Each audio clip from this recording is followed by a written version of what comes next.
Hello again, and welcome. Michael Pizzolla here. I'd like to welcome you to this edition of the ValueCapping Rant. This is the 2020 Breeders' Cup edition. This year's Breeders' Cup will be held at Keeneland on November 6th and 7th, this coming Friday and Saturday.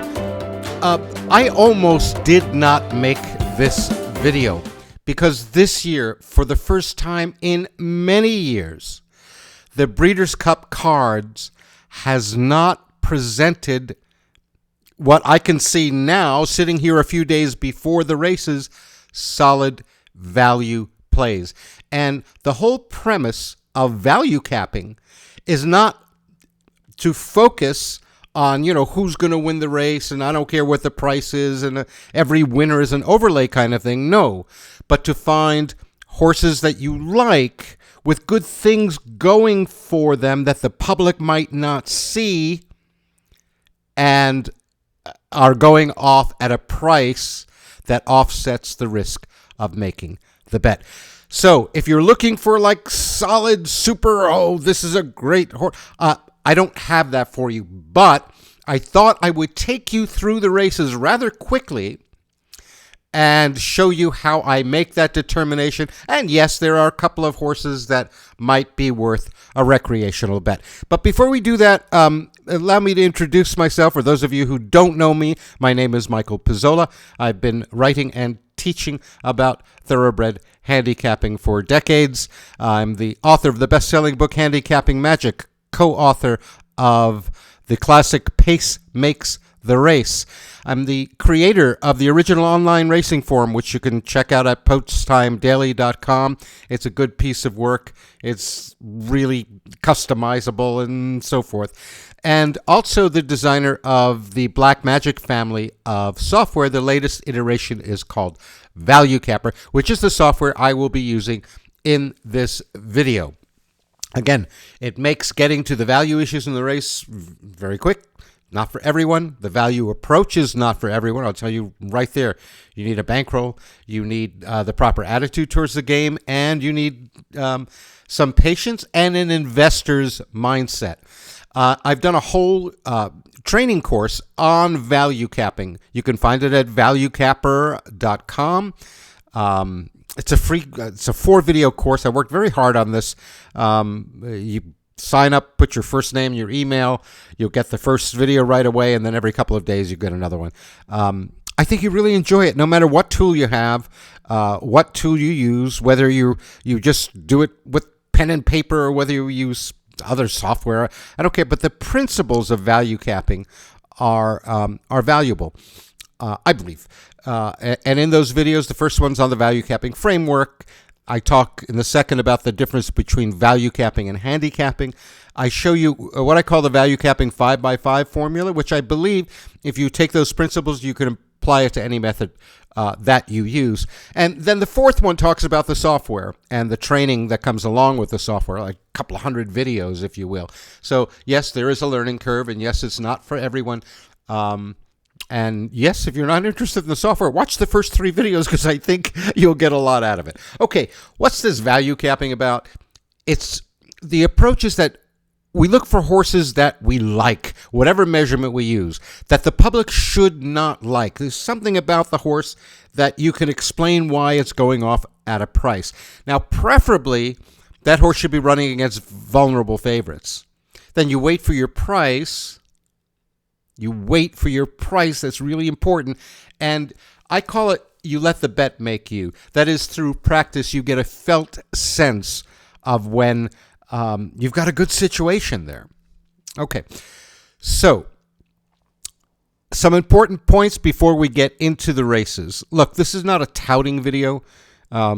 Because if it was, I wouldn't start it off by saying, I don't see any decent bets in the Breeders' Cup card. I don't think it does you any good to say, hey, I like this horse in this race and this horse in this race and have a good time, and there's no consequence if the horses lose and so forth and so on. I mean, that happens at the windows. So never been a tout in all the years I've been in this business. But why I do these videos is to demonstrate the principles of value capping. And sometimes Sometimes applying those principles means that you don't have a bet, right? Because you can find a horse you like that the public shouldn't, and there's no price. Or you really can't find a horse that has a good advantage in the race, or a horse that has a great advantage in the race, and it's going off at odds on. So we'll see examples of all of those situations as we go quickly through the 14 Breeders' Cup races. Now, look, speaking of the Breeders' Cup, I'm making this days before the Breeders' Cup. I don't have updated weather information, late changes, scratches, and so forth. There are some huge fields. These may clarify if the track comes up off, if the races are taken off the turf. You know the drill. There's so many different things. And most of all, without seeing the board. Now, in value capping, I use something called a contention line, which means that I try to guess what the public should do with the information right in the past performances. And you might say, well, Michael, why is that different than a morning line? Well, because it's consistent. I'm sure you know that the morning line maker is a different person from track to track. So one person may be a little more trainer-jockey oriented, one person may be a little more speed oriented, and so forth. But my contention line gives me an idea of what the public will do with the race. Guess what? Sometimes the public doesn't do what you expect them to do. So, as I mentioned, value investments are price dependent. So if there's no price, there's no bet. I mean, I think there are some really, obviously, champion horses and colts and fillies running this weekend. But if there's no adequate price, no bet for me. And I have to add that value is not just price. In other words, you don't just look for price. It has to be a horse that has something going for it. And it has to be preferably running against a flawed horse. It's got to be an unobvious thing, usually. Sometimes the public goes crazy on one horse, and then it will leave a price on a relatively obvious horse. But in most cases, a value play will be something going on with the last race, and there's an excuse and so forth. But it's a specific situation. It's not just price, because otherwise we just bet the long shots. Now look, there will be plenty of price horses on Breeders' Cup Day. There always is. But very few will be solid value bets. And in my opinion, right now, if I had to bet and the odds were about what the contention line in the morning line is, I can't find a one. So, lastly, the ValueCapper odds line is based largely on pace, that is incremental velocity, internal fractions. Now, there's a lot other things that go in and how those numbers are adjusted and how they're derived and which running lines are taken and how they're combined. There's a lot under the hood of this software, but, and oh, by the way, a unique aspect of the software is it couples the velocity with pace and position projecting of how the race will shape up. It's perfect? No, because these are horses. These are horses being ridden by jockeys who have their own idea of where they should be in a race. But with this approach of incremental velocity, it's less effective in races longer than 9.5 furlongs, mile and 3/16. It's even a little iffy at that distance. So, there's a mile and a quarter races, mile, and, the classic distances, not so great. Not so great. So I'm very cautious in those races. And, of course, big thing, if I don't have fractions, I can't make ratings. I can't make them up. So the 2020 edition of the Breeders' Cup, there are a lot of foreign horses. Not just foreign, but this will be their first race in the United States. And in the vast majority of their running lines, there are no fractions. So no internal fractions, no ratings. So the combination of long races and many foreign horses means several races will be automatic passes. Now, I do think this is the last one before we get to the races that look to the undercards. In other words, the other races rather than the Breeders' Cup race, not just at Keeneland, but at the other tracks, especially at the so-called minor tracks, because people come to their simulcasting facility or wherever they bet the race book, or if they're betting online, if they can do that. There's a lot of, sorry, I don't mean to be rude, but amateur money. They're just throwing money at the windows, and sometimes they just make terrible favorites. So this casual money can be great. You can find very nice situations while everyone is saying, who's going to win the Classic? Well, there are some good good runners in there. But how about the sixth race at Park? It's a maiden claiming. On these big days, you may be surprised at the value. I promise this is the last one. Okay. Look, there's a difference between solid value bets and recreational betting. I know it's tempting. It's tempting on big days to just have a good, fun day at the races. But the old racing saw is true that it's not the bad beats that hurt the player as much as the bad bets. Okay? It's the bad bets. Too many of those, no good. Now, on big days, I make an exception for myself. I'll make a few small recreational bets. It's understandable. I mean, most of us are not just, cold, steel-eyed investors and don't care about the pageantry of the sport and all of that. And no, of course, I love the game. I love the whole pageantry. But when I bet, I bet with a serious intent of profit. So you got to be careful a little bit. It's just a word of caution. One day of recreational bets can become weak, and it can become a bankroll depleting habit. So just be cautious. Okay, remember, the biggest difference between a recreational player and one who plays as a form of investment is the ability to pass races. It's to say, no, I don't have to have action. I don't have to be in every race, okay? That's the biggest difference. In fact, if you look on YouTube, I did a video years ago, a 2-part video on the biggest difference. And the other difference with horse racing as opposed to a lot of other gambling games is that we don't have to ante anything up, okay? So if you're playing, blackjack, you got to put your money down before you see your cards. In poker, there's an ante before you see your cards. And now, yes, in poker, it's kind of half and half because you can decide when you're going to go into a pot and when you're just going to fold your hands. But still, it's going to cost you an ante to sit at the table. There's no cost to for just sitting there at and watching the races. Yeah, so that's a huge advantage, and you couple that with the ability to be disciplined and patient, and you can play this game for value. All right.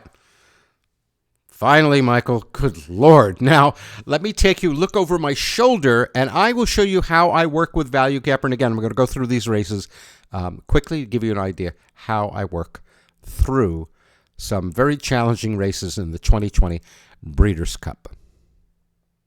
Okay, so this is the main screen of ValueCapper, and I'm going to start off with the first of the Breeders' Cup races on Friday, November 6th, 2020. It's the Breeders' Cup Juvenile Turf Sprint.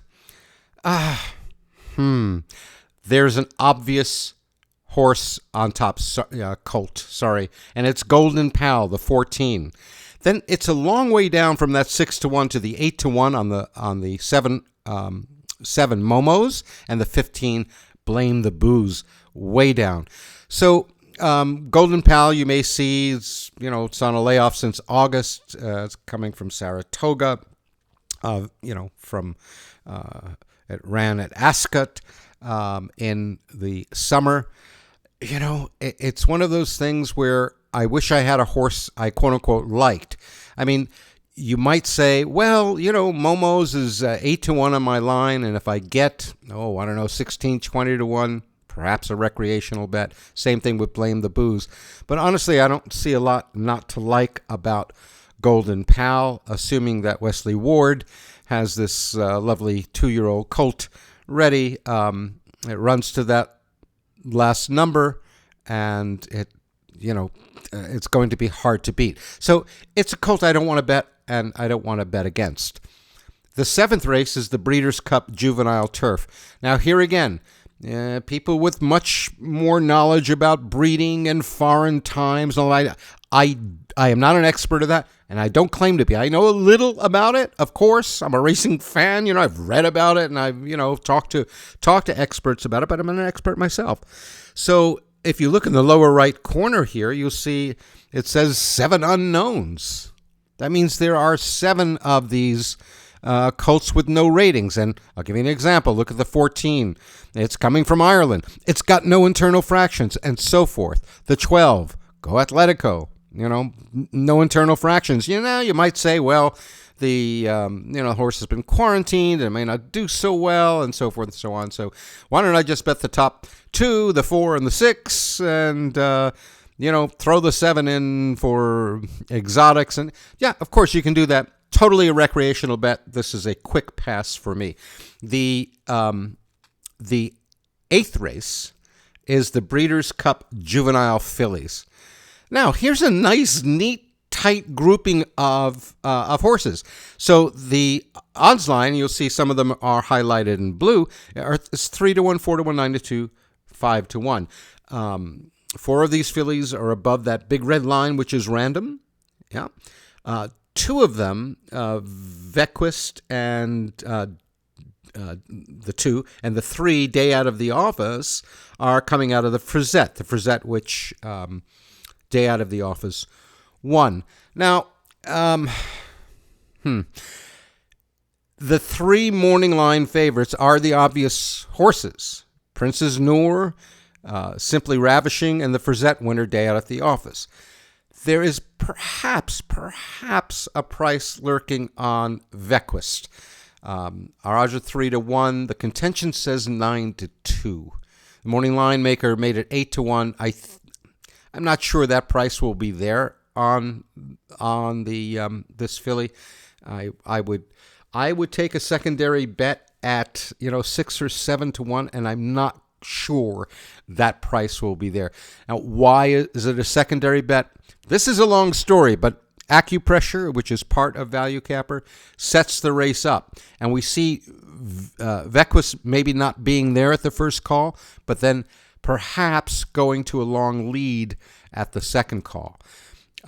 If this were an unpressured race, which it comes up because of that big move, then this filly will be well placed to do well in the race.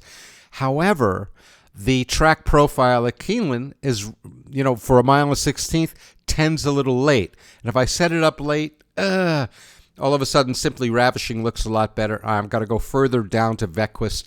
So I'm feeling not the bet making me in this case. Okay, so I would say a recreational bet on Vequist. I'll probably take it 6 or 7-1. In the 9th race at Keeneland, that day, November 6, 2020, there are 6 unknowns. 6 of these lovely animals without internal fractions. Not the filly's fault, of course. I don't have a bet in the race. Again, people who have the software, some are extremely disciplined. Some like to have fun. They'll say, you know what, this Breeders' Cup, I'm going to throw a little 11-3 exacta in. But just saying, I don't have a bet in the race. And finally, for the November 6th races, the Friday of Breeders' Cup, is the Breeders' Cup Juvenile. There's a strong colt on top, Jackie's Warrior. Gee, Michael, what a genius call. You actually put Jackie's Warrior on top. Now, what has this colt done that you might like about it? Well, it's won all 4 of its races, right from maiden to the Saratoga Special. It won the hopeful in, nice fashion. It was under wraps when it came under the wire, and then it just blew away the champagne.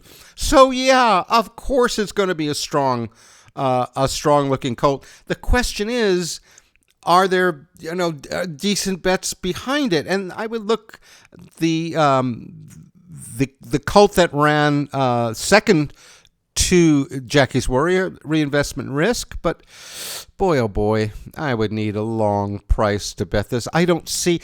And again, sometimes you just have to say, look, this colt is too strong to bet against, and I'm certainly not going to bet it. It should be a very short price, and you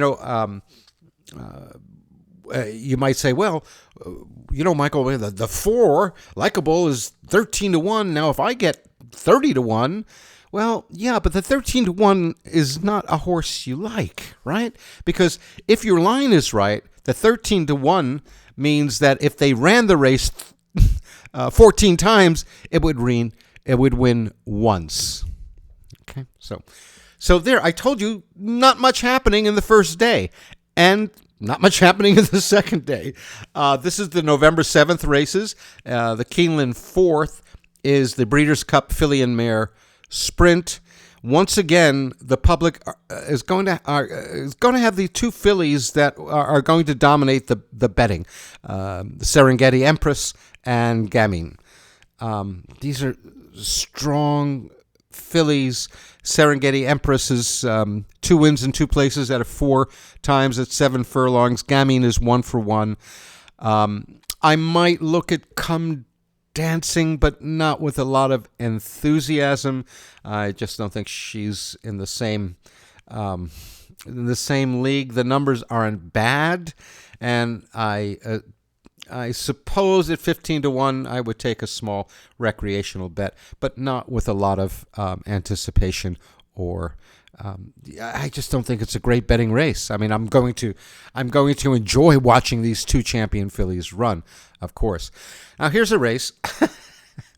This is the 5th race, the Breeders' Cup turf sprint, right? 5.5 furlongs on the turf.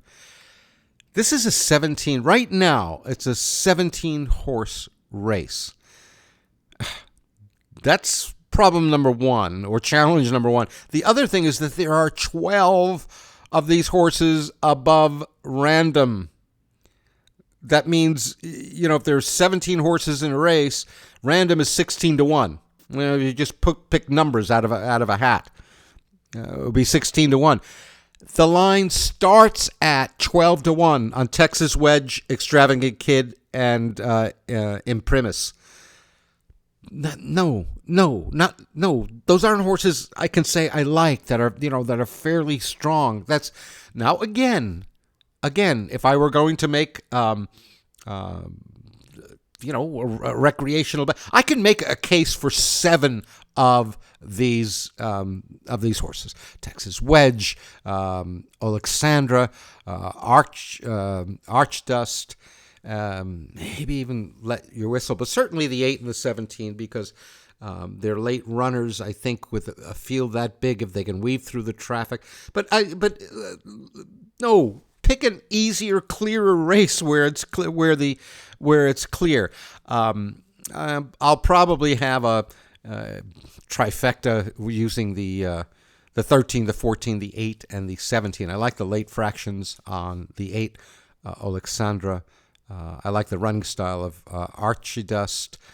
Texas Wedge is the top of my line. Extravagant Kid is second. I mean, but it's too much of a messy race. Now here again, if they scratch a bunch of these, maybe the race will clarify. But right now, it's just a small recreational bet. Another situation of the type where, one of the themes that I've been talking about with the people that I coach and kind of, I'm the chief pointer of interesting aspects of value capping, is that the public has gotten really good at this game. And I mentioned this. I go into it rather deeply in the ValueCapper revolutionary training course, the free one that I mentioned at the beginning of this video. The public has gotten really good. And like this, the 6th race, the Breeders' Cup Dirt Mile, the top 2, with quite a gap down to the 3rd, are the top 2 morning line favorites. Complexity, who's the fulcrum in the race, long story, and Knicks Go. I don't have much more to say about it other than no way I'm going to get enough of a price in a big field like this to warrant the investment. Now, I may use them in, doubles or little pick threes if I had other races on either end of them that I felt pretty good about. So we'll see after scratches and all of that. But here is a situation where the price just isn't there. Now, again, you might say, what about the 8 Pirates Punch? Yes, they're on the line. 20-1 on the morning line doesn't look that bad at all. We can, you can look at just won its last 2 races. It's 2 for 3 at a mile. Placed in its only race at Keeneland. So, yes, but 9-1, is it worth it? I don't know. Is it worth betting when you think it's 9-1 when your top horses are 5-1 and 6-1, right? And that's their percentage of winning. So perhaps 20-1, 25-1, maybe a little shot. Now, but here again, price is not value. So perhaps a small recreational bet on that one, but it's not. I think they will have the right horses, the 10 and the 5, in the Breeders' Cup Dirt Mile. Next, a mile and 3/16, which is a problematic distance, and on top of that, there are 4 unknowns. 4 of these fillies and mares have no U.S. numbers that I can use, no internal fractions.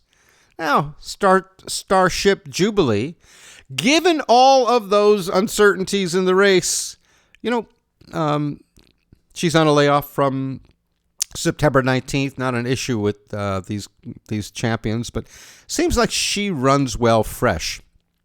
The win on January 18th at Gulfstream was off a layoff, as was the win on July 25th. But it's still a mile and 3/16. There are still 4 unknowns in the race. So I would consider making a secondary bet on Starship Jubilee, which is the top horse in ValueCapper. It's on a layoff. I would need to get 100% overlay somewhere, a little more than 100%. I would look for 10-1 on this mare. She's not a gray mare, but she is an old mare. She's 7 years old to be competing in Breeders' Cup, and look, she's earned a couple of $1 million in her career. Oddly enough, she's never run at a mile and 3/16, but her energy percentage, if you can look down at her past performances, and you see those numbers, 49, 43, 48, 30, that's about right for this distance at Keeneland. Now, usually my favorite race of all the Breeders' Cup is the Breeders' Cup Sprint. Why? Well, they're fast, and a lot of them are fast, and they usually ding-dong with each other early, which means it sets up for a late horse. And in North American racing, the bettors tend to go for the early horses, so sometimes those closers can go off at a price. So I always look forward to it. And guess what? The Breeders' Cup Sprint this year came up as a highly pressured race. If we look at my little pace and position with velocity projection, oh my gosh. We've got the 6, Frank's Rocket. We've got the 10, Yaupon. We've got the 9, Empire of Gold, and the 2, CZ Rocket and Vekoma. And, there's a bunch of horses not too far from each other. They're going to be pushing each other to go faster than they're able to sustain. We see the same group of horses in the second call. And then that sets it up for a horse with a good late fraction. Well, guess what? The top 3 horses from ValueCapper are the top 3 morning line favorites, and 2 of them, the 2 CZ Rocket and the 14 Vekoma, have really good late fractions. So I don't see getting a long enough price on any of these to justify the risk. Now look, if I were to go fishing, I would look at the 3-horse Collusion Illusion. Why? Well, if I consider the 2 CZ Rocket a contender in this race, and she looks good. She just won. She just won a Grade 2 at Santa Anita at 6 furlongs at this distance. It was kind of a hard race. She ran second by a half, second by a half, second by a half, and just won by a head. This is a tough, hard-knocking horse. Okay, so I don't like horses that compete that hard. Now he does have a little bit of a close. The second race back, close from third to win. The third race back at Keeneland, by the way, where this gelding is 2 for 2, it closed from fifth to go ahead and win. Now, albeit that was at 6.5 furlongs. So if I consider this horse to be a contender in the race, again, just winning that nice sprint championship at Santa Anita, the 3-horse finished only a length and a quarter behind it. And this colt definitely has a bit of a closing running style. Del Mar and the Bing Crosby, which it won, went from 7th at 2 3/4 length back to win. When it won its allowance race on May 17th, similar style. When it won the Best Pal last year, went from 4th, length and a half to go and win. But again, I think they have the right. I think the public will have the quote-unquote right horses, the same ones that ValueCapper have, the 10, the 14, the 2. Frank's Rocket may try to steal this race to go early. I think he'll go early with the 10. I would focus, because of the late of the highly pressured nature of the projection, more on the 2 and the 14. There's not going to be any price there, so I will take a small secondary bet on Collusion Illusion, but I will need 25 to 1 because my line makes it 13 to 1. Good Lord. The ValueCapper line is 13 to 1. It's not necessarily a horse I like, but it's a horse I feel, you know what? It just ran with the 2. I'll take a 3-2 exacta straight and a 3-2 exacta box, hoping that they'll reverse how they ran last time. Not with a lot of enthusiasm, because this is not a horse I like. Yeah, it's got some interesting things about it. The horses I like it are also the horses that the public like, right? Because the second thing of value capping is that horses you like that the public shouldn't. All right, so there's that, and we kind of cross our fingers on that. Right, I really do love. I do love the Breeders' Cup Sprint because I like closers. I cut my teeth at this game at Belmont. So, Keeneland, race 9, the Breeders' Cup Mile. There are 7 unknowns. I have to just go right past this. Half the field has no ratings. The Keeneland 10th is the Breeders' Cup Distaff. Ah, boy. Here's a big surprise. I hope you're sitting down because Monomoy Girl is on top. This mare is a beast. She's won 12 out of her 14 races, and she's finished second in the other 2. One of them she actually won and got DQ'd. She's got great numbers. She can run early. She can run late. ValueCapper lets you set up the race. On the velocity side, it's unpressured. If you go just by position, it's highly pressured. If you set it up late, Monomoy Girl is still on top. Interestingly, Swiss Skydiver, who just won the Preakness, does not get very good numbers just off the Preakness, which was very weak. So in those cases, I'll kind of take a look and I'll open up its form cycle window. I don't want to get much into those of you who use the software will know what I'm doing, where I'll just open it up. And when I do that, guess what?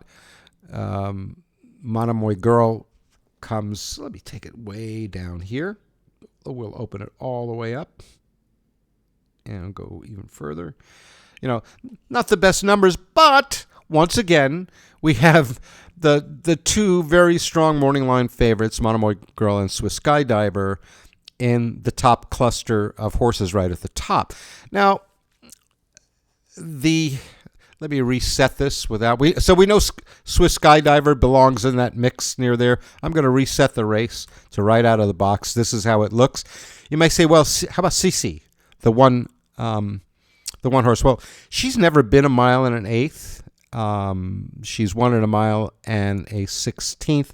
Looks a tad early in running style. It's off a layoff. She's won off a layoff before. The workouts are, okay. But boy, oh boy, Monomoy Girl is not going to be a long enough price to bet. I'm not sure I really want to bet against her. I got Swiss Skydiver that's also going to be in that mix. And I just don't think CC is a strong enough contender to bet. Now, again, as a recreational thing, I may have a few bucks on the one. I may have the other VIP horse, the 9 Ollie's Candy, in some kind of exotic. She's got a nice style for the race. But again, I'm going to root home this champion and just enjoy it as a spectacle. 2 more to go. The Keeneland 11th race, the Breeders' Cup Turf. Going to make short work of this, ladies and gentlemen. 8 unknowns. 8 of these horses with no ratings. Done. I'm done.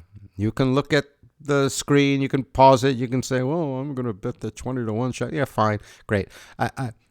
Not for me. Finally, the Breeders' Cup Classic. Now, this is a race. This is a great race for a fan. We've got this year's Derby winner at the top, the 9, Authentic. Right behind it is 'Tis the Law, right? The Belmont and Travers winner. And the Derby runner-up. Okay. Close third. We've got Tom Zeta and... the Improbable, who is, these are racehorses.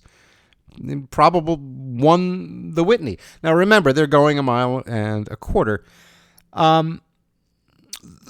Not surprisingly, I think Improbable 'Tis the Law will be favored. I don't agree entirely with the morning line maker on Authentic. I don't think it'll be anywhere near 6-1 because, it's Kentucky Derby winner, and it just missed. Disappointed last time at 3-2 in the Preakness, and they had a bit of a hard race. But I don't see 6-1. I think almost.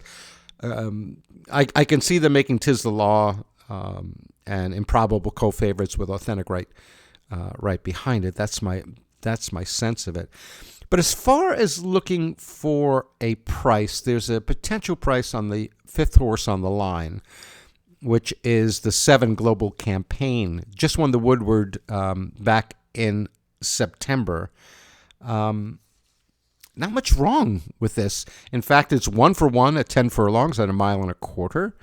6 for 9 wins lifetime.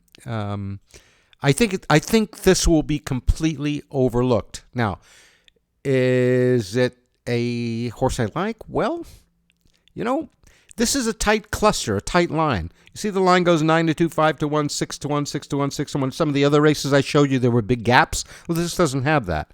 So this is reasonable. Now, is a horse like that the public shouldn't? Well, the reason they won't is because, Authentic and 'Tis the Law and Improbable are the class of this racing. Yeah, they are. And plus we have Maximum Security, which is below Randa because of the way the lines were taken, but obviously another cult of great talent. So a horse we like that the public shouldn't, preferably running against flawed favorites. I might say 'Tis the Law is on a layoff. I might say Authentic had a too hard of a race last time. I might say that Improbable, I can't really fault Improbable. But if the price is right on Global Campaign, I'll take the risk of going against those other champions in the race, and at a price at about 15-1, I'll make a bet on this colt. Again, it's not the top of the line. It's not the horse I think is most likely to win, but it may provide some value. Again, I don't make those kind of prime bets on 10 furlong races with stuff going on, especially where we're running against authentic champions. This is going to be a great race to watch. If we look at acupressure, I could really see authentic just trying to wire the field. I think a global campaign might be in that mix at the first call, certainly by the second call. Tis the Law is going to be trailing. I think Improbable will be closing into the race, into the pace rather. If you look at his running style, you see he comes just from off the pace. And he has wired the field, but he's not going to. I don't think he'll be able to go with Authentic, which is just kind of one-dimensional early presser. Tis the Law likes to press a little bit. That's the way I see the race setting up. Global campaign, again, another flexible runner, which you find with champions that can come just off the pace. Well, thank you. Thank you for spending this time with me. Thank you for letting me share my ideas about value capping and showing you how I deal with some difficult races, how my tool ValueCapper helps me anyway to see very quickly whether I will have a good value opportunity or it's a race I have to pass. Remember, the biggest difference between the recreational player and the one who plays the game as a form of investment. I'm not going to say it's like an investment like a 401k. No, of course not. It's got huge amounts of risk, but you can play it as an investment to create value in your betting. So thank you. Thank you so much for spending this time with me. I hope you enjoyed it. I hope you get some value out of this video. And this is Michael Pizzolla saying, let the bet make you, and I'll see you next time.